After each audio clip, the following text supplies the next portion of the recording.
स्वागत है सभी बच्चों का मेरे इस चैनल में। और सभी को कुछ कहने से पहले ढेर सारा प्यार और आशीर्वाद। आज का जो टाइम है वो कहानी के लिए मैंने मतलब सुनिश्चित किया हुआ है। और आज की कहानी बहुत ही इंटरेस्टिंग है।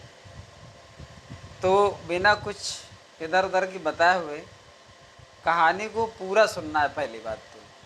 क्योंकि जानते हो स्टोरी कोई भी होती है जब तक लास्ट तक नहीं जाती, फाइनल कंक्लूज़न नहीं आता, उसका एक क्लाइमैक्स नहीं आता, तब तक हम समझ नहीं पाते हैं कि कहानी क्या थी। तो कहानी बहुत मज़ेदार है और बहुत अच्छी भी है। मतलब एक सस्पेंस है और उसमें एक क्वेश्चन बनेगा बहुत ज़बरदस्त, और उस क्वेश्चन का आंसर कहानी में पूरी सुना दूंगा, लेकिन एक क्वेश्चन उसमें क्रिएट हो जाता है। वो क्वेश्चन हालांकि गेस किया जा सकता है। और चलिए पहले पहले कहानी सुनते हैं, क्या होगा क्या नहीं है, और इसके बारे में बाद में बात करते हैं। उसी पॉइंट पे बात करेंगे क्वेश्चन के बारे में। तो कहानी सुनते हैं। कहानी का सोर्स है विक्रम एवं बैताल। जैसा कि तुम सभी ने सुन रखा होगा कि बैताल पच्चीसी अर्थात राजा विक्रमादित्य को बैताल ने 25 कहानियाँ सुनाई थी। उनमें से ये एक छठी कहानी रहेगी। लेकिन इससे पहले मैं आपको ये बता दूं कि वो कहानी सुनाता क्यों है, विक्रम और बैताल का साथ क्यों हो जाता है, किस तरह से वो उसको पीठ पर लाद कर ले जाता है। तो उसकी बैकग्राउंड सुनिए, क्योंकि ये जानना बेहद ज़रूरी है कि ऐसा क्यों था। तो स्टार्ट करते हैं। जिसका नाम आज उज्जैन है, ये उज्जैनी नगरी के नाम से प्रसिद्ध थी। यहाँ के राजा विक्रमादित्य हुआ करते थे बड़े ही पराक्रमी, कर्तव्यनिष्ठ और दानवीर थे। दानशीलता के लिए और कर्तव्यनिष्ठता के लिए और पराक्रम के लिए जाने जाते थे। तो ये हमेशा अपने राज दरबार में बहुत सारे गरीबों को, भिक्षुओं को, भिखारियों को दान दिया करते थे, भोजन खिलाया करते थे। तो ऐसे एक दिन दान वितरण कर रहे थे तो एक योगी आया और इनको एक फल दे करके चला गया। वो हमेशा ऐसे ही आता था और इनको एक थोड़ा शॉर्टकट में रखेंगे वरना कहानी बहुत लंबी हो जाएगी। तो वो जो है राजा विक्रमादित्य को आता था और एक फल देकर चला जाता था। जब भी उसको समय मिलता वो एक फल देता था और चला जाता था। राजा विक्रमादित्य संकोचवश उससे कुछ पूछ ना सके, क्योंकि वो राजा विक्रमादित्य थे और वो तो दान दिया करते थे। यहाँ पर एक योगी आया करता था, महात्मा संत, जो भिक्षुकी रूप में था, और वो इनको एक फल देता था और चला जाता था। तो वो इससे पहले कि कुछ कोशिश करें, पूछें, मतलब किसी वजह से वो नहीं पूछ पाते थे। ऐसा करते करते 10 साल गुजर गए। एक दिन क्या हुआ कि ऐसे ही दान वितरण कर रहे थे, गरीब लोगों को कहीं भोजन कहीं कपड़ा दान कर रहे थे। फिर वो योगी आया और उसने एक फल दिया।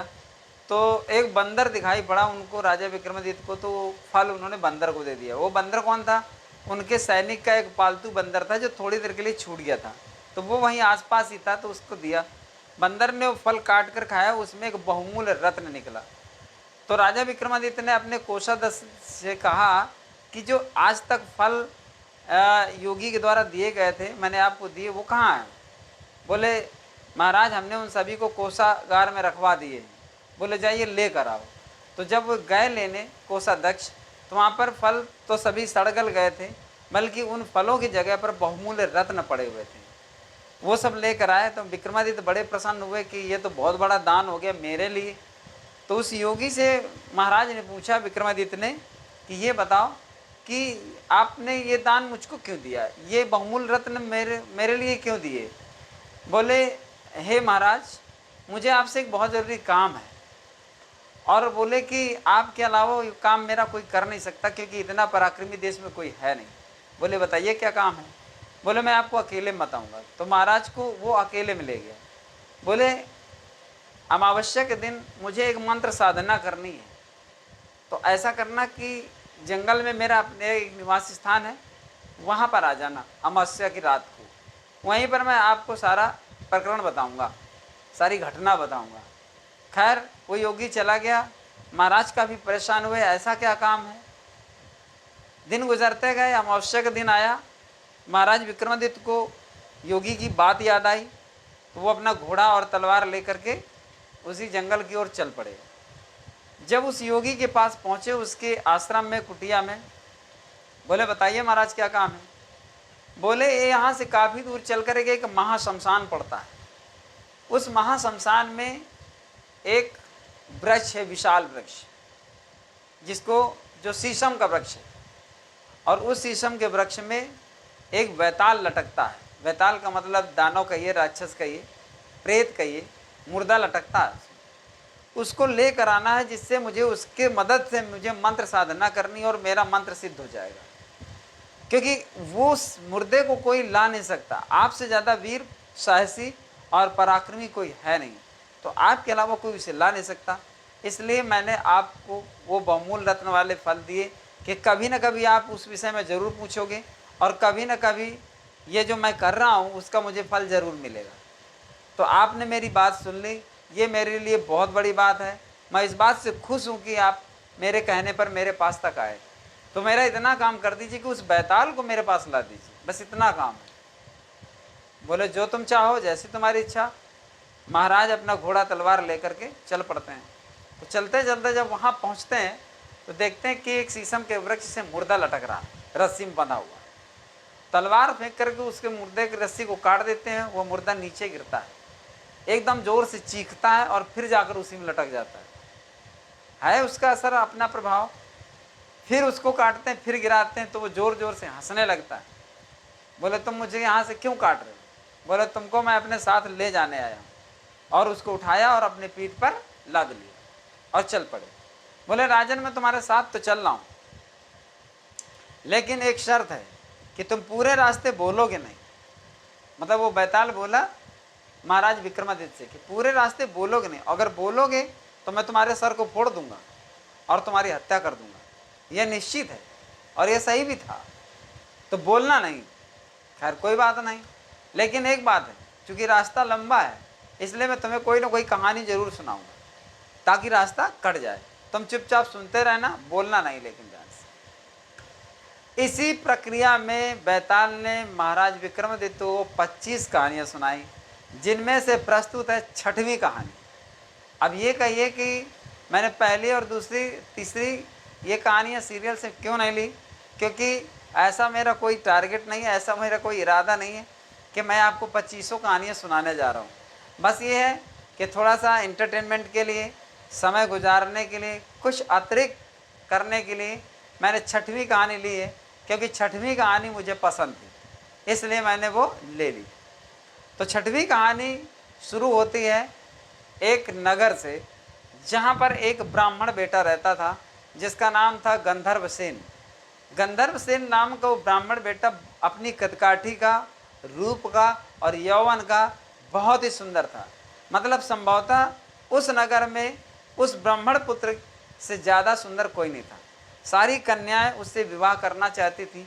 जब भी वो नगर की गलियों से निकलता था तो सभी कन्याएं उस पर मोहित हो जाती थी, लेकिन वह इतना सुशील और इतना सज्जन था कि सिर झुकाकर चुपचाप निकल जाता था। और नगर के बाहर एक पड़ता था काली माँ का मंदिर, और वो काली माँ का बहुत बड़ा भक्त था। तो वो मंदिर जाता था, वहाँ पर काली माँ की पूजा करता था, और वहाँ से लौटकर उसी तरह से उसी मुद्रा में चुपचाप अपने घर की ओर चला जाता था। ये उसकी दिनचर्या रहती थी। एक दिन क्या हुआ, वो अपने घर से निकला, नगर की गलियों से होता हुआ, चूँकि सभी कन्याएं उस पर मोहित हो जाती थी इसलिए वो चुपचाप अपना निकल जाए। बड़ा ही सात्विक भाव का था, बड़ा ही सात्विक विचारों का था, कभी भी उसकी नियत में कोई खोट नहीं होती थी, वो चुपचाप अपना निकल जाता था। तो एक दिन के बाद जब वो निकल गया, काली माँ के मंदिर में उसने पूजा की, और पूजा करके लौट रहा था तो नदी किनारे एक कन्या कपड़े धो रही थी। वह कन्या किसी निम्न कोट के व्यक्ति की बालिका थी, निम्न वर्ग का कोई कन्या थी वो। तो वो कपड़े धो रही थी। उसके रूप और यौवन को देख करके ये ब्राह्मण पुत्र गंधर्वसेन मोहित हो जाता है। अब जब उस पर मोहित हो जाता है तो वो उससे विवाह करने का सोचता है। समझना जरा, ये एक संयोग की बात है। और कहते हैं कि ये मन लगने की बात है, संयोग भी और अपनी पसंद और नापसंद भी। खैर उसको देख करके वह चला जाता, लेकिन सोचता उसी के बारे में रहता है और ये उपाय निकालता रहता है कि मैं उससे बात कैसे करूं और अपने मन की बात कैसे कहूं कि मुझे उससे विवाह करना है। अब वो जाता तो लगभग एक आध दिन बाद उस कन्या की उसको दर्शन हो ही जाते, लेकिन बात करने की हिम्मत नहीं पड़ती। लेकिन जैसे वो देख लेता वो एकदम बीमार सा पड़ जाता। एक दिन वाकई में वो बहुत ज़्यादा बीमार पड़ गया। जब बहुत ज़्यादा बीमार पड़ गया, मतलब खाना पीना उसको अच्छा नहीं लगता था, कुछ भी मतलब करने में मन नहीं लगता था, यहाँ तक कि पूजा में भी मन नहीं लगता था और बहुत ज़्यादा बीमार हो गया। तो उसके मित्र जिसका नाम था देवदत्त, उसको मालूम पड़ा कि उसका मित्र बीमार पड़ा हुआ है। तो उसका मित्र देवदत्त उससे मिलने आया, जो बहुत ही घनिष्ठ मित्र था।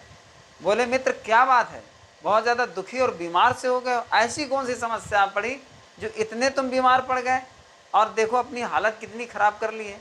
तो उसने पूरा वृतांत उस देवदत्त अपने मित्र को बताया कि ऐसी ऐसी बात है और मुझे उस कन्या से विवाह करना है, पता करो वो कन्या किसकी है और कहाँ की रहने वाली है और उसके पिता से बात करो कि मैं उससे विवाह करना चाहता हूँ। क्योंकि बात मित्रता की थी, इसलिए उसका जो दोस्त था, मित्र था देवदत्त, वो उसकी खोज में निकल पड़ा। गया तो खोजते खोजते उसने ये पता कर लिया कि किसकी पुत्री है और उसका पिता कौन है।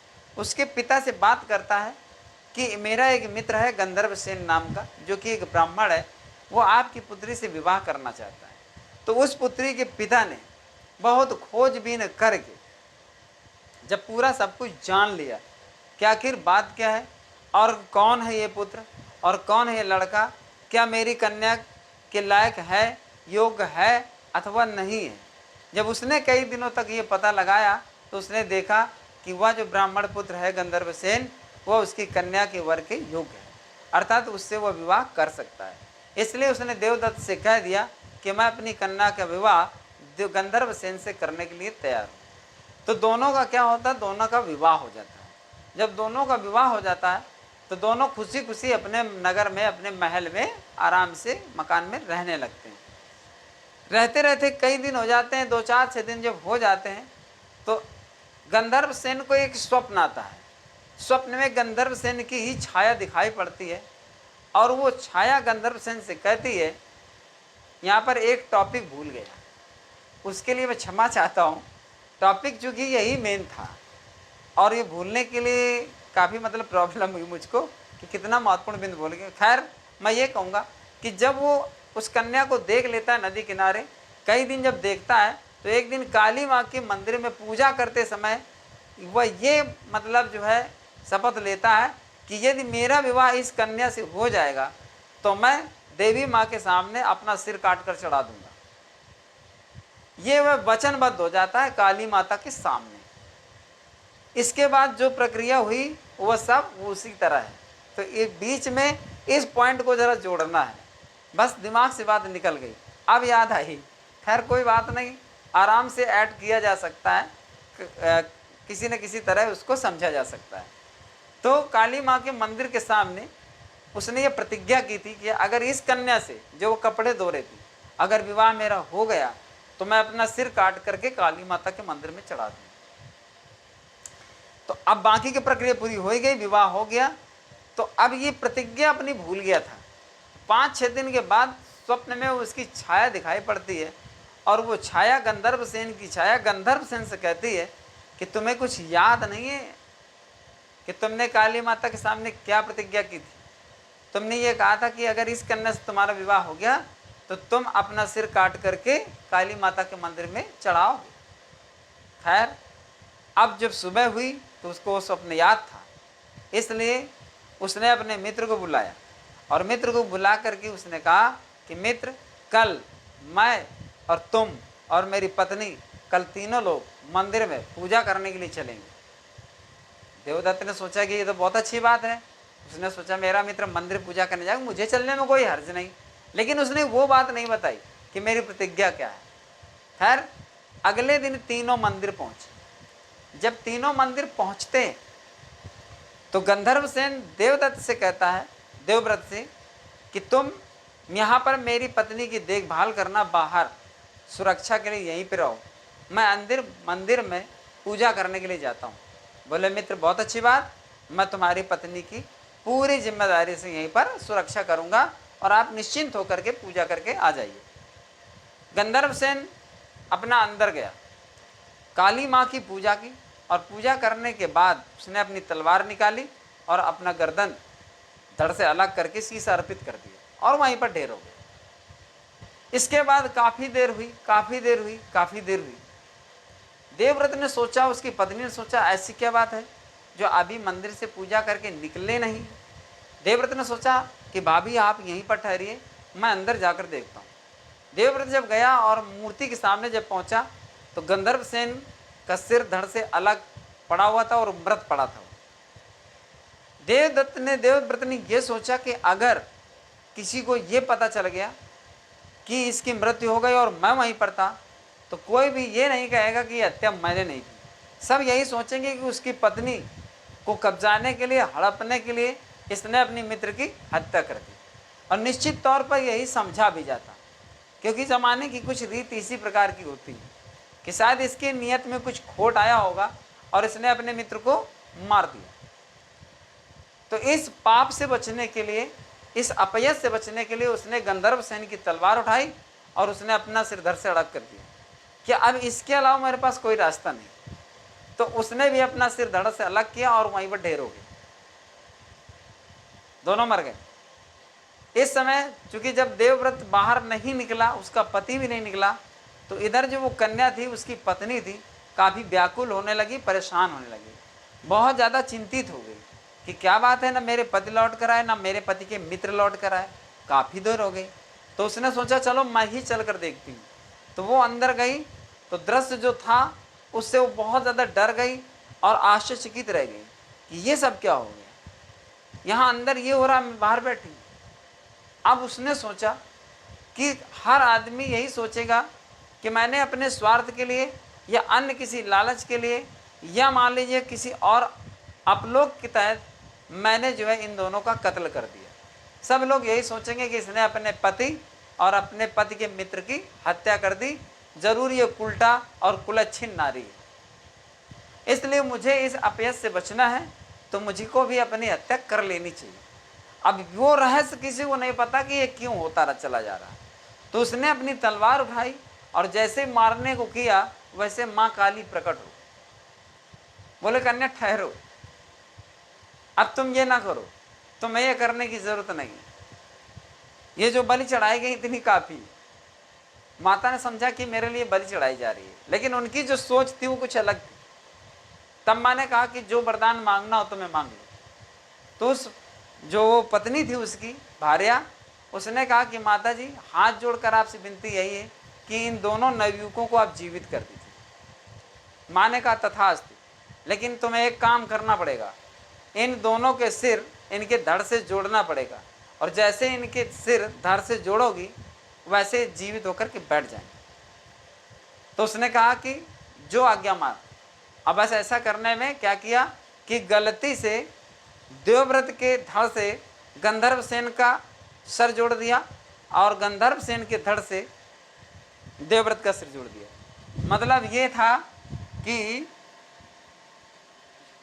यहाँ पर मुझे इसलिए ज़रूरत पड़ने वाली है क्योंकि इसमें कुछ मतलब कहानी है। ये जो बॉडी है ये देवव्रत की है और ये सिर जो है गंधर्वसेन का है, और ये जो बॉडी है ये गंधर्वसेन की है। ये जरूरी है थोड़ा सा। और ये जो सिर है ये देवव्रत का है। अब थोड़ा समझने की जरूरत यहाँ पर ये है कि जब गलती से उसने आनन फानन में देवव्रत के शरीर में गंधर्वसेन का सिर उठाया और जोड़ दिया, और गंधर्वसेन की बॉडी में देवव्रत का सिर जोड़ दिया, तो हुआ ये कि चूंकि देवी का ऐसा कहना था, चमत्कार हुआ, दोनों उठकर बैठ गए। और जब दोनों बैठ गए तो दोनों आपस में लड़ने लगे कि ये मेरी पत्नी, ये मेरी पत्नी।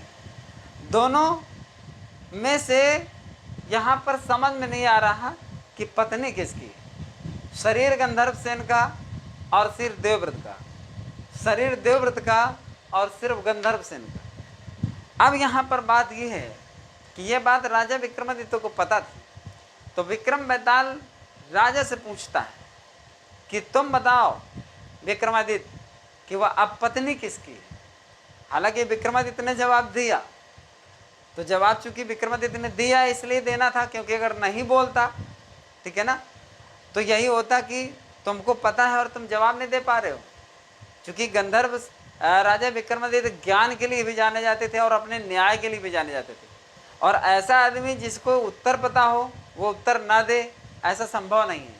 हालांकि राजा विक्रमादित्य ने उत्तर दिया और जैसे बोला वो तुरंत वैसे ही विक्रम की पीठ से बैताल छूटा और वो वहाँ से जाकर फिर उसी पेड़ पर लटक गया।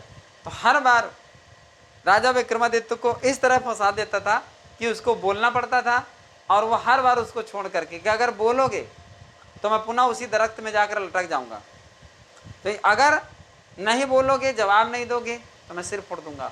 कुल मिलाकर यहाँ पर वो पूरी तरह से फंसा हुआ था। हालांकि 25वीं का आने के बाद उसका सॉल्यूशन भी निकल आता है, लेकिन उसको भी देखेंगे बाद में अगर कभी मौका मिला। फिलहाल विक्रमादित्य को पता था तो मुझे भी पता है, मैं विक्रमादित्य नहीं हूँ लेकिन मैंने कहानी पढ़ी है। फिलहाल ये क्वेश्चन मैं आपके लिए छोड़ता हूँ क्योंकि काफ़ी इंटरेस्टिंग है। देखा जाए तो कोई बड़ी बात नहीं है, लेकिन फिर भी लॉजिक जानना ज़रूरी है। तो आप लोग बताइए कमेंट करके कि यहाँ पर पत्नी किसकी है, पत्नी देवव्रत की है या गंधर्व सेन की है, पत्नी देवव्रत की है या गंधर्व सेन की है। यहाँ पर फिगर बनाना इसलिए ज़रूरी हो गया क्योंकि ये गंधर्व सेन भी है और देवव्रत भी है, और ये देवव्रत भी है और गंधर्व सेन भी है। तो आप समझिए कि ये थोड़ा सा क्रॉस सिस्टम बन गया है, ठीक है ना। तो ये बताना है कि अगर पत्नी देवव्रत की है तो हम ये मानेंगे कि देवव्रत का सिर है और ये देवव्रत माना जाएगा, और अगर पत्नी गंधर्व सेन की है तो ये अब गंधर्व सेन माना जाएगा, देवव्रत नहीं माना जाएगा। तो फिर आपको ये बताना है कि पत्नी गंधर्व सेन की है, यानी यहाँ जवाब यहाँ से देना है, इसके हेड से देना है, इसके हेड से देना है, इसकी बॉडी से नहीं देना है, इसके हेड से देना है, बॉडी से नहीं देना है। क्योंकि मुझे भी समझ में आना चाहिए, अगर आपने देवव्रत कहा तो मुझे पता होना चाहिए ना कि आप बॉडी को लेकर कह रहे हो कि हेड को लेकर कह रहे हो। तो मैंने ये फिक्स कर दिया कि आपको हेड को ही लेकर रिप्लाई करनी है। अगर आप हेड को लेकर रिप्लाई करोगे और कहोगे कि देवव्रत हो है, उसका पति देवव्रत है, तो मैं समझूंगा आप इसको कह रहे हो। अगर आप कहोगे गंधर्व सेन है तो मैं कहूँगा इसको कह रहे हो, ठीक है ना। हेड को लेकर रिप्लाई करनी है। हालांकि मैं इसका जवाब बता दूंगा आपको, किसी भी वीडियो में ज़रा सा आंसर देना है, कोई बड़ी बात नहीं है। इंटरेस्टिंग ये है कि आपके मन में क्या जवाब आता है, मेरा जानने का अधिकार है। फिलहाल कहानी ख़त्म हुई, लेकिन इंटरेस्टिंग मोड यही है कि वो पत्नी किसकी है, पत्नी किसकी है और किसकी है। तो let's see and watch the next video. Reply fast. Thank you so much.